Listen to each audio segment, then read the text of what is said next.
Here I have ULEFONE Note 13P, and today I'm going to show you how to change aspect ratio in camera on this device.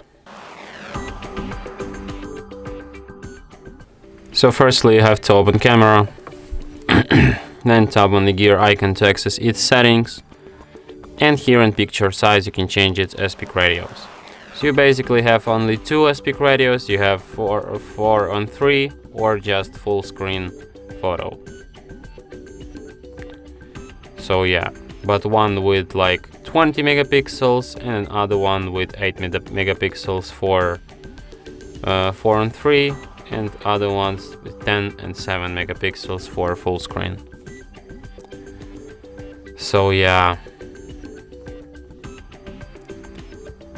And that's it. Thanks for watching.